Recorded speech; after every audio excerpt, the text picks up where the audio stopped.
Тарса. Не лотасы, жеке. Не келатасың. Қиын боласың. Азыр үйіне жетем, мен үйіне жетем. Баканса үйіне жетем.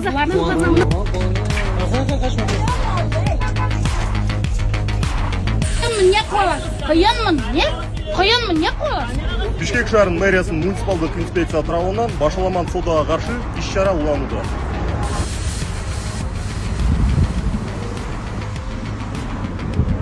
Ведется торговля прямо на тротуаре. Мен әрбір ақ үйімде әртістіпке қалағаныңды бір. Не қылсаң қыл, қылыр қолыңнан не келсе қыл. Қылғаныңды көріп атам. Қыл қолыңнан келсе қыл. Низамдын чегине барып Балдарымды бағып. Анда иштаға белгілі. Давай иштаға белгілі анда. Давай иштаға белгілі. Келиңиз тазылыкка келиңиз жеке. Иштаға Иштейсизби Зиминстройдо? Тазылыкта иштейсизби жеке? Өзүң иштейсиң ого, мен иштебейм. Мен иштеп атам, мен иштемекмин. Мен азыр инспекцияда иштеп атам жеке. Айлыкты өзүңөргө жакшы болсо өзүңөр барып жазгыл, шыпыр кылып тазала айлыгыңа төлөп. Мага акыл. Неге иштегиңиз келбейт жеке? Мыйзам. Мен ал кетпек ал мен. Столько мусора после них остается. Сөгүнбөңүз жеке, сөгүнбөңүз. Бас соттошосуң, бас. Сөгүнбөңүз жеке. Жүр бас. Ким кыйыныңар бас. Калаган жагыңа чыгарбачы.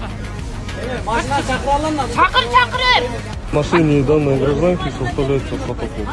Сейчас изымаются временно данные товары на основании статьи 36 Кодекса о правонарушениях. Также ведется акт и опись данных товаров.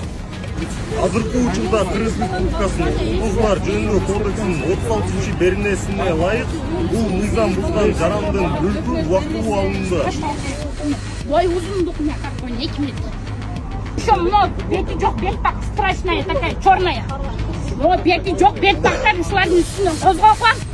Также хочется отметить, что данная процедура временного изъятия ведется только в отношении граждан, которые неоднократно игнорируют требования сотрудников муниципальной инспекции.